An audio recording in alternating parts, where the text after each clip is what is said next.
All right, ladies and gentlemen, we are taking a look at retest review number 13. So one of the things you need to be able to do is identify the vertex axis of symmetry and the A, domain and range of a graph. So this is in vertex form, which tells me that this is the A value right here, that this is the H, and this is the K. So my vertex is HK.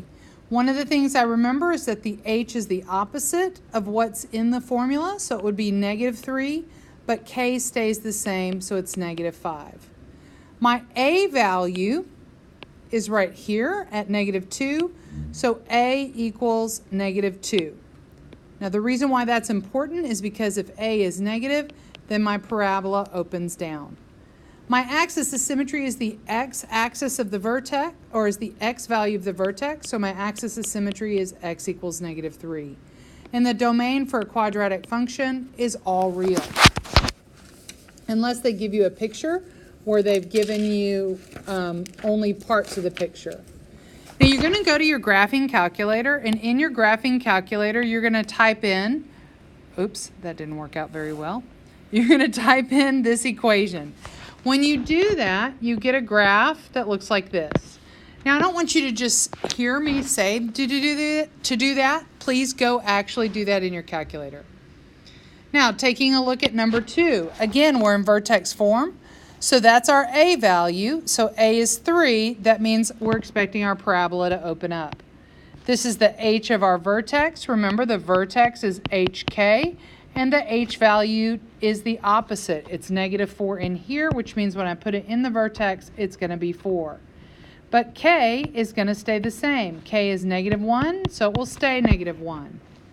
Now, I'm going to take this equation right here, and I'm going to put it in my y1, which is 3 times parentheses x minus 4 quantity squared minus 1. I'm going to take a look at that graph and sketch it out very quickly.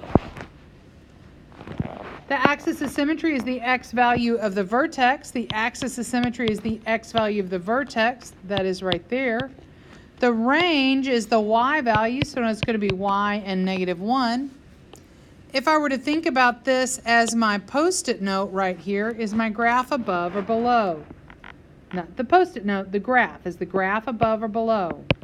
So then it's going to be greater than or equal to. Now, taking a look at number 3. It says, which equation can be used to describe the graph below? Well, I want you to notice that the y-intercept is at -5. That means if I'm in standard form is y equals ax squared plus bx plus c. It means that if I'm in standard form, that C is -5. So I want to take a look and get rid of some of my duh answers. Look at C. Look at C. Duh, duh. Those are +5. Now, the next thing I want to do is I want to look at, is this a happy face or a frowny face? Now, it's not really a happy face. Does a parabola open up or does a parabola open down? Well, the parabola opens up. Now, just a minute ago, we learned if the parabola opens up that A is positive, which means I'm looking at this value to determine if it's positive or negative. So my answer has to be B. Now, the first way to do it is to think through it. The second way to do it, which for some of you will be easier, would be to take this and put it in y1 and then look at the graph. When that doesn't work, then take this and put it in y1 and look at the graph. So it's up to you to decide what method you're going to use. This says, what is the vertex? Well, I know that when it's in vertex form, that it's y equals a times x minus h quantity squared plus k. I know the vertex is hk, which tells me the vertex in this case is 5, -5, +8. I almost messed that up. Now it says, what is the axis of symmetry? The axis of symmetry is the x value of the vertex. I know the vertex in this case is going to be 5, -7. Remember, H is going to be the opposite and change signs. The axis of symmetry is the x value of the vertex. The axis of symmetry is the x value of the vertex, so I know x equals 5. Now there are a couple of ways that you can work number 7. I'm going to start by working it the long way. So what I know is that this is 4 times x plus 4 times x plus 4. That squared tells me I'm going to write this down 2 times. If I'm multiplying, then I can use my box method. And I know that that would be x plus 4, x plus 4. I get x squared plus 4x plus 4x plus 16. Combine like terms. So I get 4 times x squared plus 8x plus 16. Distribute my 4. And I get 4x squared plus 32x plus 64. Which means my answer is D. Now that's one way to do the problem. I told you in the beginning it was the long way. The easy way is to take this equation and put it in y1. So I'm going to take the problem and put it in y1, and then I'm going to put this in y2. And I'm going to go look at the graph. If I look at the graph and it's the same, then I go look at the table to make sure that the values are the same. They're not, so then I go to this one. And I put this in y2. And then I go look at the graph. And then I go look at the table to confirm. It's not. And I keep working my way down until I find the graph and the table that looks the same. Number 8. Now, I'm not interested in doing this the long way. So I'm going to put this in y1, and I'm going to put this answer in y2. Now, I want you to go do that right now. Go ahead and pause the video and put those in y1, put the problem in y1, and the answer in y2. All right. Now, look at the graphs. Do they match? Yes or no? All right. So let's do B. So you put this in y1 and put this in y2, and then you go look at the graph, and then you go look at the table. And you're going to continue that process, and your answer is going to be D. Now you need to make sure you're doing that, because just hearing me tell you how to do it isn't going to make you understand it. You've got to go practice it. We have a function, p of x, that's shown here on the graph. And it asks which equation best represents p in standard form. All right, well, let's take care of our duh answers. Does this open up or open down? It opens down, which means a is going to be a negative number. If you look at all the a values, which ones are negative numbers? Okay, so that means my only answers can be C and D. That means my does are A and B. So now I'm going to put this in y1, and I'm going to go look at it. Now be careful when you look at it to make sure you're paying attention to these zeros to see if it actually matches. Do that now, please. All right, so the good news is that they do match. And the answer is C.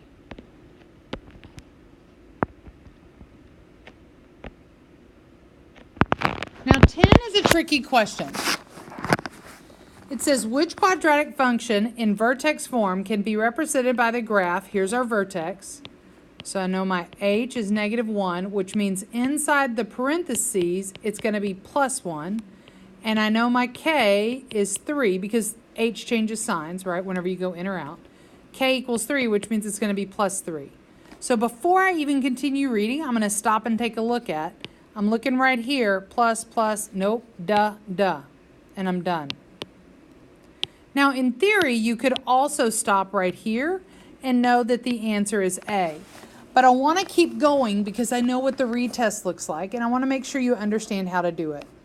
So I used my vertex to help get rid of my duh answers. Now I want to know which one passes through for -53. So I'm going to take this equation and I'm going to put it in y1, and then I'm going to go look at the table. And I'm going to look at where x equals 4, and I'm going to see if it equals negative 53 on the y. If it does, then I'm finished. And go do that right now, please, and you will see that they do match. All right, the concentration in milligrams per liter of a certain medication in a patient's blood as time passes is given by the data. We've got a list of data, L1 and L2. So we're going to go to Stat, Edit, and put these points in. So when we put it in our calculator, it should be L1, L2, and it would say 0, 0.5, 1, 1.52, 2.5, and 0, 78.1, 99.8, 84.4, 50.1, and 15.6.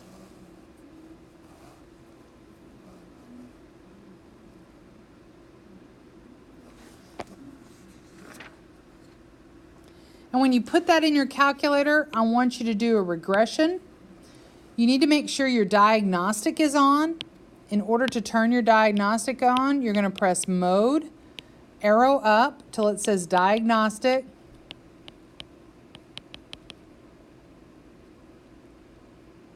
I don't think I can spell all of a sudden. And it'll actually say Stat Diagnostic. Now, if you're doing a list of statistics, you're going to turn Stat Diagnostic on. And what you do is you arrow over to it and press Enter until it's shaded or highlighted.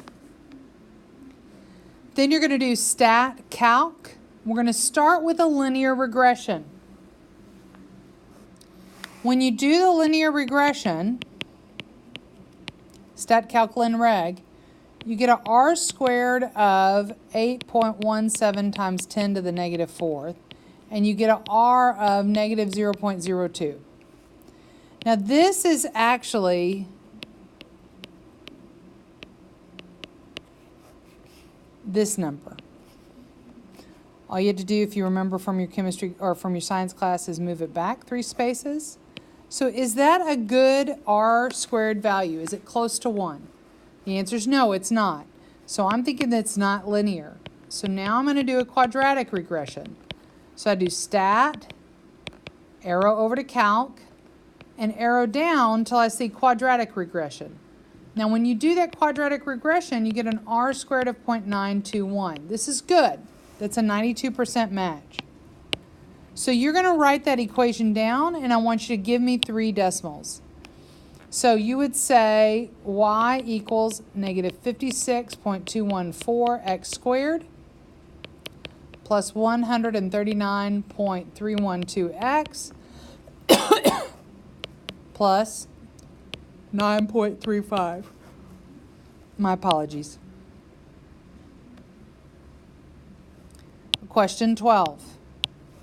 It asks us to find the solution. When it's asking us to find the solution, they're asking us to find the zeros, the roots, the solution.